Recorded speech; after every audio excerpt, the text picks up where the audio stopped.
In other words, he says, when I laid my hands on you, something new dropped in you. Now you are to leave and possess all the possibilities that that gift brings. New door, new opportunity. Now, when you go, God has not given you the spirit of fear. If I read that in the NIV, the word there is not fear, it's timidity. Actually, if you study it out, that's the better word. Listen to me, it's very powerful. For God has not given us the spirit of timidity.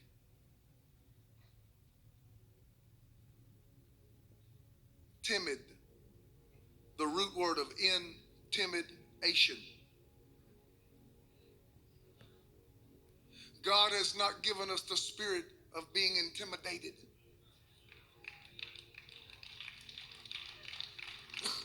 What is intimidation? Those of you that especially have a sports background. Intimidation. What is intimidation? Intimidation is when I have so convinced you that you will lose, you do not even engage.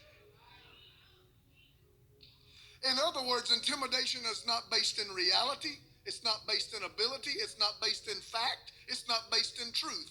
It's based in the fact that it got in your head.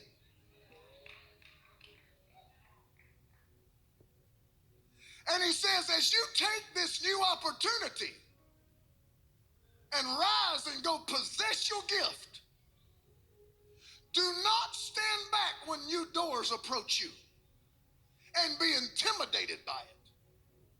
For God has not given you the spirit that causes you not to even fight. In other words, there is an enemy standing in front of your door. Do not operate in intimidation. Do not let your enemy scream and bark at you so to the fact you are convinced I can't win. And like the 10 spies who looked at their promised land, we are grasshoppers.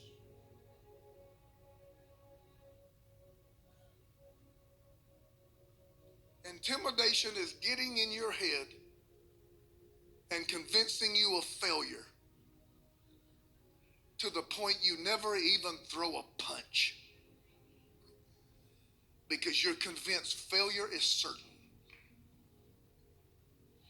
God says as you move forward, that's not the spirit he gave you.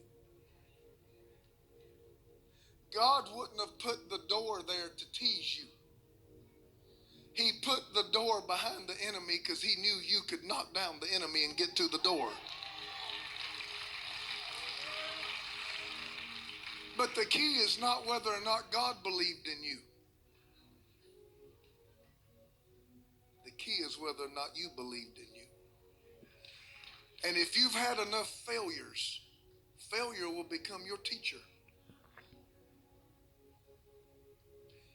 And there are people that have failed so many times, you don't know how to succeed. Success is foreign to you. But God said, this is a spirit you've been given: power, love, sound mind. Your life is choice driven, and you've been given the power to make the right decision. I set before you an open door. Somebody give God a praise.